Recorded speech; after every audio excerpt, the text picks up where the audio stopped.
mama, ano yan, mabait, pero maingay. Laging kontrabida. Pag malis kami, o kaya pag may ginagawa akong bagay na desisyonan ko, bisa kinokontra niya. Kaya lagi kami nag-aaway. Pero mahal na mahal ko yan.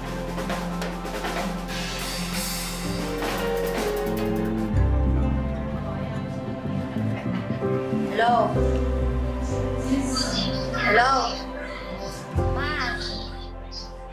Ano mo yung ano ko, yung charger? Ang hirap mag-charge yung cellphone ko. Sige, dali ko yung charger. Padala mo yun ano sa party? Ba't ganitong oras na kayo? Ay, hindi. Okay naman. Kasi ano naman, mga 6 o'clock na. Mga 6 o'clock naman yung children's party. 6 o'clock. Oo. Late na. Oo. Kayo, anong oras ba kayo alis? Eto nga, dito na kayo. Bakit nasaan ka? Nandito sa bagay. Sino sundo sa'yo? Si Ninang? Oo, dito. Anong oras Hindi ka? tumatawag na kasi mga kanina. On time yan. Baka mamaya maliit ka. Kaya nagpapa-makeup siya. Kasi pala siya sa Chua wedding. Pero hindi yan. Nagdito siya pupunta. So, sana ma-surprise. Wag lang may maglilik. Kunti bibiting ko pa ito.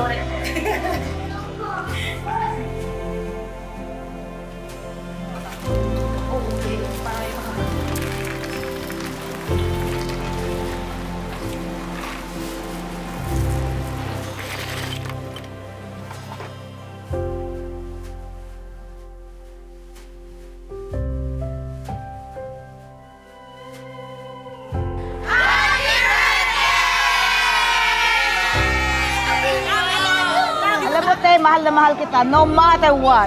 Andito na ako kayo, till death do us part. Happy birthday, Ate Vilma! I love you! Love you so ka na. much! Happy birthday, Lola Vilma!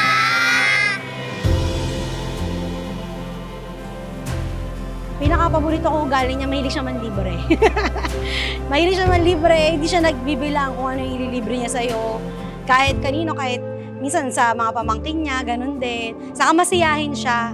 Masiyahin siyang tao. Wag lang pagdating sa negosyo, medyo may stricto talaga siya eh. Pero yun nga, masarap siyang kasama pag umaalis. Kasi nga, happy-go-lucky. Saka yun, mapagmahal din.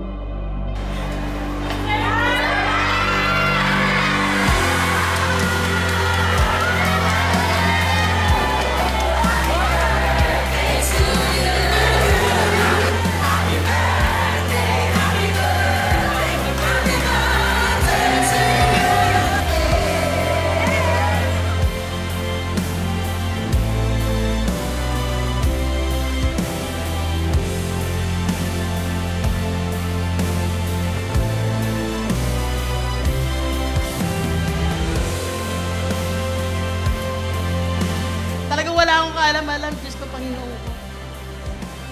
Sabi ko, tama na yung birthday ko doon sa ano namin sa small venue Buti na lang, wala pa akong sakit sa puso Salamat sa inyong lahat.